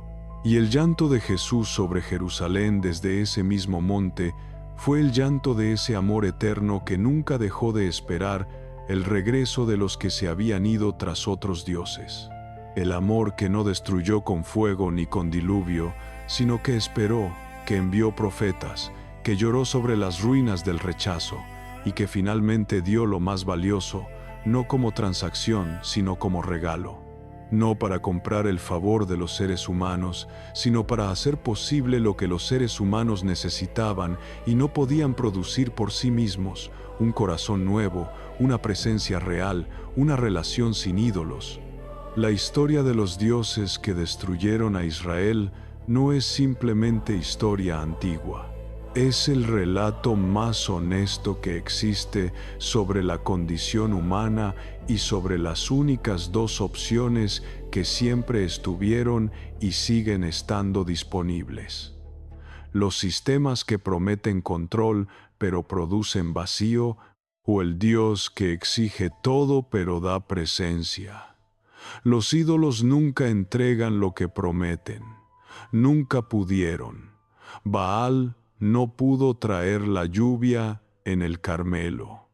Ashera no pudo proteger a Israel de la destrucción. Moloque no pudo salvar a Judá de la invasión babilónica. Los sistemas de transacción religiosa, por más sofisticados que sean, no pueden dar lo que el corazón humano más profundamente necesita. Y la gloria que partió en silencio del templo, que se detuvo en el Monte de los Olivos, que regresó en carne humana y lloró sobre la ciudad, que murió en una cruz. Y al hacerlo rasgó el velo que separaba la presencia divina de la condición humana. Esa gloria sigue disponible, no en un edificio, no en un sistema, en una relación, en el único lugar donde la presencia de Dios siempre ha querido habitar, en el corazón humano que finalmente decide que ya no quiere más ídolos.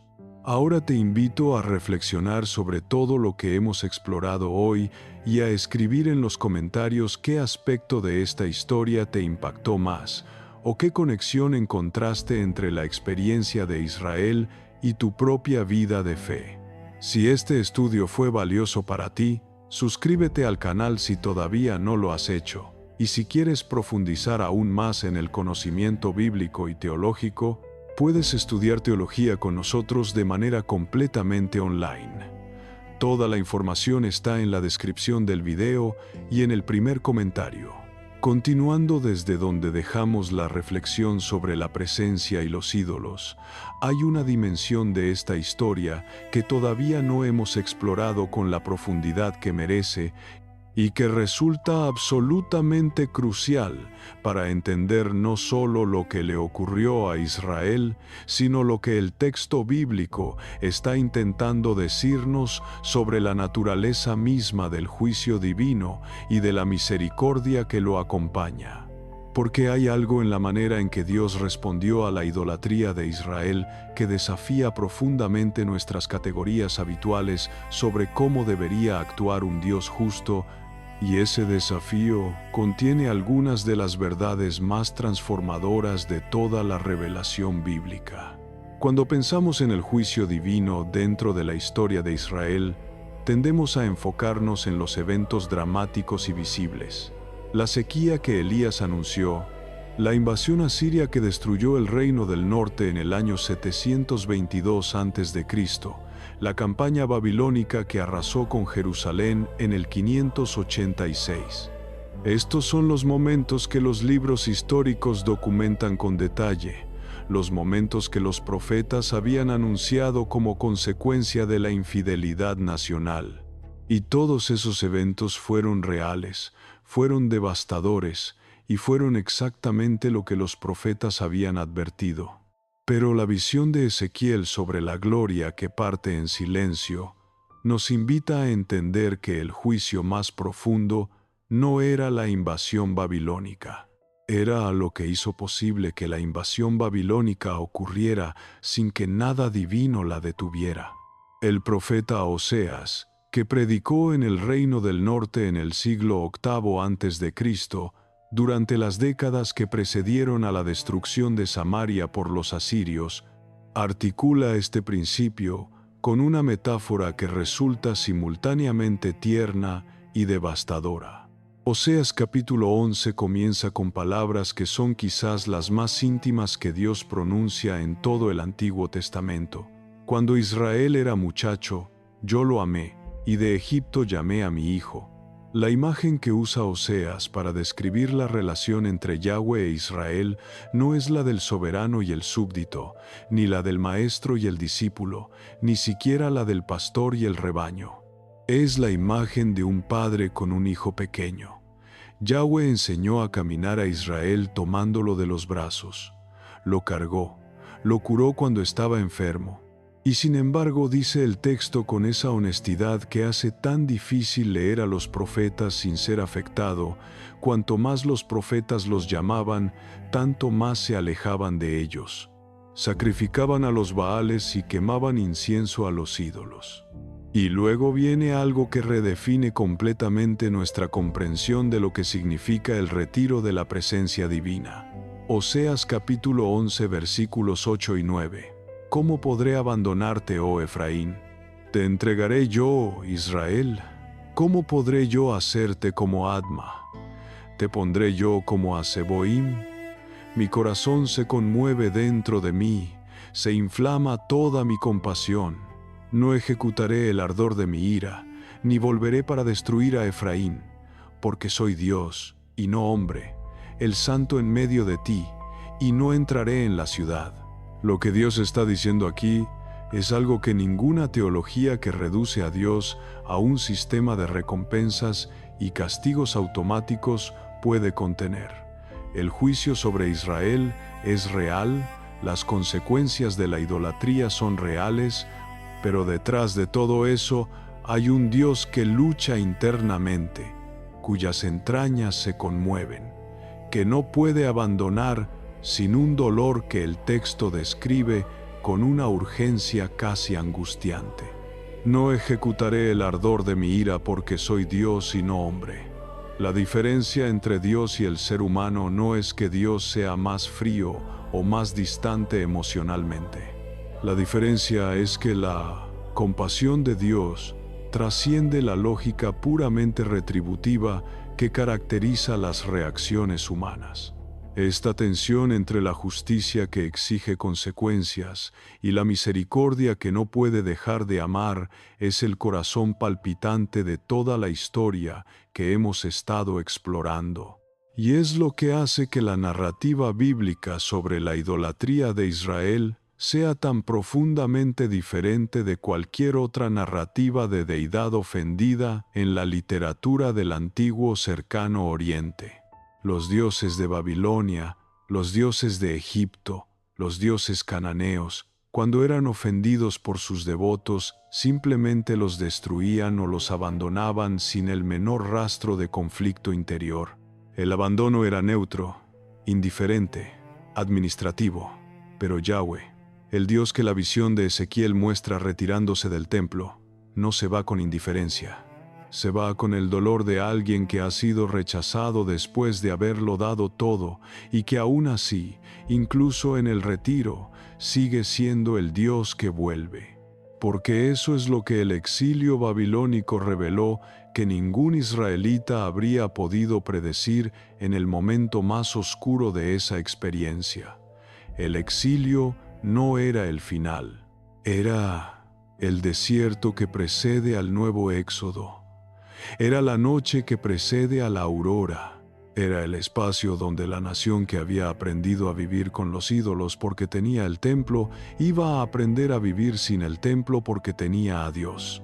Y esa paradoja, que la ausencia del edificio sagrado resultara ser el catalizador de una fe más profunda y más genuina en la presencia de Yahweh, es uno de los movimientos más extraordinarios de toda la historia de la espiritualidad humana. El libro de Ezequiel, después de la visión devastadora de la gloria que parte, no termina en desolación. Termina en una visión que es probablemente la más extensa y la más detallada de todo el libro profético. La visión del templo restaurado, de la nueva ciudad y, crucialmente, del regreso de la gloria.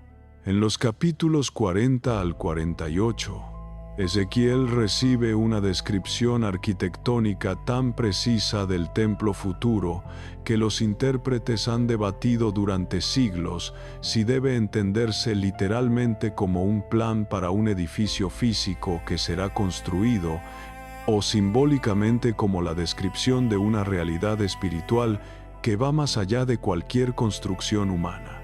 Pero independientemente de cómo se resuelva ese debate hermenéutico, lo que es completamente claro es el clímax al que toda esa visión apunta.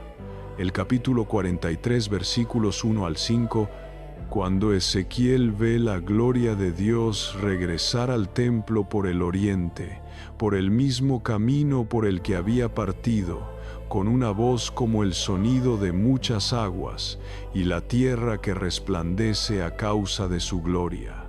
El regreso de la gloria. Ese es el punto al que toda la historia apunta. No el regreso de los rituales, no el regreso del edificio, el regreso de la presencia. Y cuando esa visión se pone en diálogo con la escena del Evangelio, donde Jesús está en el Monte de los Olivos mirando a Jerusalén, el corazón de todo se vuelve completamente visible. La gloria que partió por el oriente, que se detuvo en el Monte de los Olivos según la visión de Ezequiel, regresó desde el oriente, desde el Monte de los Olivos, en la persona de aquel que los evangelios describen como el resplandor de la gloria de Dios, la imagen misma de su sustancia, según las palabras de la carta a los Hebreos en su capítulo 1, versículo 3. El regreso de la presencia no fue un regreso a un templo de piedra, fue el regreso más radical e inesperado posible. La gloria habitando en carne humana, caminando por las calles polvorientas de Galilea y Judea, llorando sobre Jerusalén desde el monte donde había descansado antes de partir. Y aquí hay algo que necesitamos ver con toda claridad para que el peso de esta historia caiga sobre nosotros con toda su fuerza.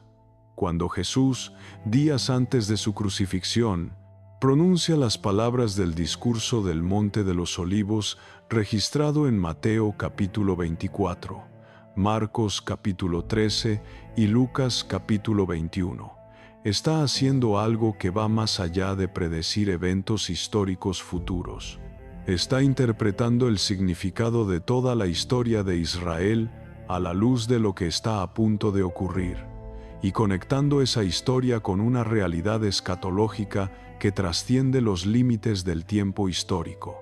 Cuando dice que habrá señales en el sol, en la luna y en las estrellas, cuando dice que las potencias de los cielos serán conmovidas, cuando dice que entonces verán al Hijo del Hombre venir en las nubes con gran poder y gloria, está usando el lenguaje profético del Antiguo Testamento para describir no simplemente un evento puntual en el futuro, sino la culminación de toda la historia de la presencia divina con la humanidad. El Hijo del Hombre viniendo en las nubes no es una imagen inventada por Jesús.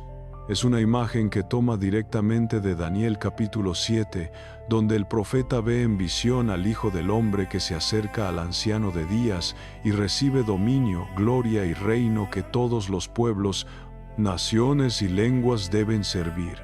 Es la imagen del regreso definitivo de la gloria, no a un edificio, no a una institución religiosa, no a un sistema ritual, sino al reconocimiento universal y final de quién es el Dios vivo y quién es su ungido.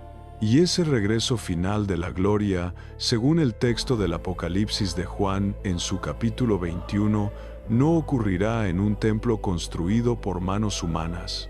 El Apocalipsis capítulo 21 versículo 22 dice con una claridad que es al mismo tiempo sorprendente y completamente coherente con todo lo que hemos estado explorando.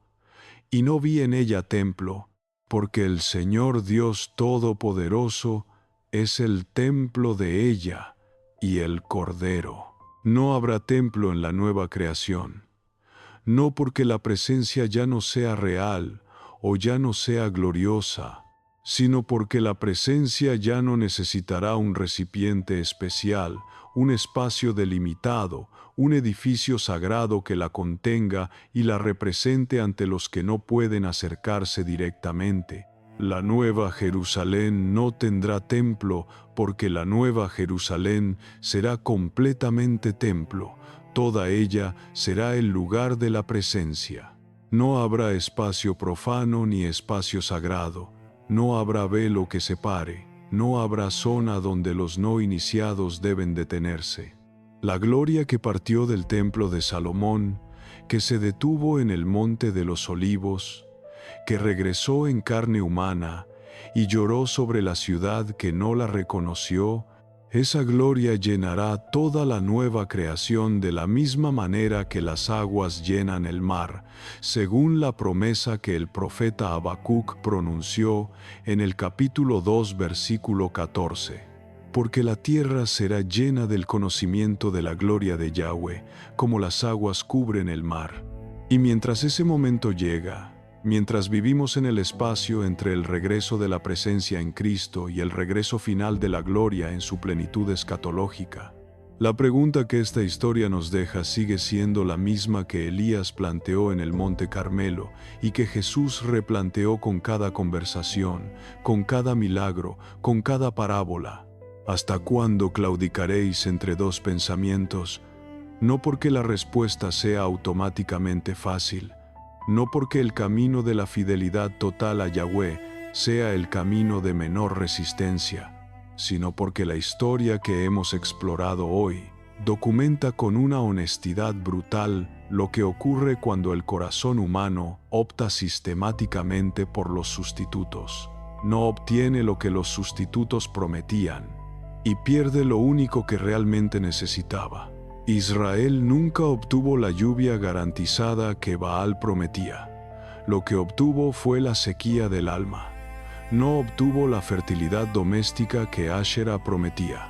Lo que obtuvo fue la esterilidad espiritual de una nación que había olvidado quién era. No obtuvo la sobrevivencia nacional que Moloque prometía. Lo que obtuvo fue el exilio y la dispersión. Y en contraste perfecto con todo eso, los momentos en que Israel regresó genuinamente a Yahweh, los momentos de reforma real, de fidelidad real, de relación auténtica con el Dios vivo, esos momentos produjeron exactamente lo que Dios había prometido. No fórmulas mágicas, sino una presencia que era en sí misma la provisión. No un sistema que controlaba los resultados, sino una relación que transformaba los corazones. El apóstol Pablo, escribiendo desde una prisión romana a la iglesia de Filipos, dice algo en el capítulo 4, versículos 11 al 13, que es el reverso exacto de la lógica de Baal. He aprendido a contentarme, cualquiera que sea mi situación. Sé vivir humildemente y sé tener abundancia. En todo y por todo estoy enseñado, así para estar saciado como para tener hambre, así para tener abundancia como para padecer necesidad. Todo lo puedo en Cristo que me fortalece. Pablo no está describiendo una fórmula para obtener lo que quiere. Está describiendo una libertad interior que no depende de las circunstancias externas porque no está construida sobre ningún sistema de transacción espiritual. No depende de que llueva a tiempo, ni de que las cosechas sean abundantes, ni de que el rey sea favorable. Depende de una presencia que no se retira cuando las circunstancias cambian, que no exige cierto nivel de rendimiento ritual para seguir disponible, que no puede ser comprada con sacrificios ni alejada por la pobreza o el sufrimiento. Eso es exactamente lo opuesto a lo que Baal ofrecía. Y es exactamente lo que Israel tardó siglos en aprender, a un costo que resulta casi inimaginable en términos de sufrimiento colectivo. Que el Dios que no puede ser controlado es el único Dios que puede ser verdaderamente confiado. Que la relación que no admite ídolos es la única relación que puede dar lo que el corazón más profundamente necesita. Que la presencia que se retiró en silencio del templo profanado es la misma presencia que regresó con lágrimas al monte de los olivos, y que esa secuencia, ese patrón de retiro y regreso, de juicio y misericordia, de silencio y voz, es la firma inconfundible del amor más radical y más real que existe. Toda la historia de los dioses que destruyeron a Israel por dentro es, en su nivel más profundo, la historia de un amor que se negó a ser sustituido, que no se resignó a compartir el corazón con los ídolos, que estuvo dispuesto a retirarse antes que a acomodarse a una relación de segunda categoría, pero que nunca, en ningún momento de esa larga y dolorosa historia, dejó de esperar el regreso. El profeta Jeremías, en medio de todo el dolor de la destrucción que estaba anunciando, recibe una de las promesas más extraordinarias de todo el Antiguo Testamento, registrada en el capítulo 31, versículos 31 al 34.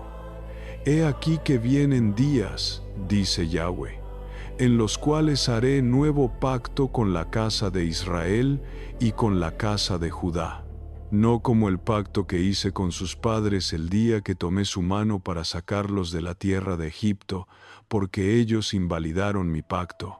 Pero este es el pacto que haré con la casa de Israel. Daré mi ley en su mente y la escribiré en su corazón, y yo seré su Dios, y ellos serán mi pueblo. La diferencia entre el antiguo pacto y el nuevo no es de objeto sino de lugar. La ley no cambia en su contenido esencial, lo que cambia es dónde está escrita. El antiguo pacto estaba escrito en piedra, externo, visible, consultable pero también ignorable, también archivable, en un rincón del templo durante décadas sin que nadie lo notara, como había ocurrido en los tiempos de Manasés. El nuevo pacto está escrito en el corazón, en el interior, en el lugar exacto donde los ídolos habían instalado su dominio, en el lugar donde Baal había sustituido la confianza en Yahweh, donde Asherah había reemplazado la identidad de Dios con una proyección más cómoda, donde Moloque había pervertido la lógica del sacrificio hasta convertirla en horror. Ese es el lugar donde el nuevo pacto escribe la ley. Ese es el lugar donde la presencia regresa para quedarse, no en un edificio de piedra, en el corazón humano que finalmente decide que los ídolos no merecen lo que cuestan. Y esa es la invitación que resuena a través de toda esta historia, desde el momento en que el maná dejó de caer hasta el momento en que la gloria lloró sobre Jerusalén desde el Monte de los Olivos. La invitación a dejar los ídolos, no por miedo al fuego del Carmelo, sino por amor a la presencia, que vale infinitamente más que cualquier cosa, que cualquier ídolo haya prometido jamás. La invitación a descubrir que el Dios que no puede ser controlado es el único Dios que puede ser completamente confiado. Y la invitación a reconocer, con la honestidad que solo la historia puede proveer, que el corazón humano no fue hecho para los sustitutos, fue hecho para la presencia. Fue hecho para el Dios que llora sobre las ciudades que no lo reconocen, que espera con una paciencia que trasciende toda comprensión humana y que regresa siempre, siempre, con la misma pregunta que ha estado haciendo desde el principio. ¿Me dejarás ser tu Dios esta vez, sin compartir tu corazón con nada más? Antes de salir, no lo olvides. Si tú también disfrutas aprender más sobre la Biblia y quieres ir más allá de lo que normalmente se explica de manera simple y sencilla, haz clic en el enlace que está en el primer comentario fijado o pausa el video y escanea el código QR que aparece en tu pantalla. Ahí explico cómo tener acceso a historias menos contadas de la Biblia y descubrir personajes, pueblos y acontecimientos que siempre han estado ahí, pero que casi nunca se exploran en el día a día.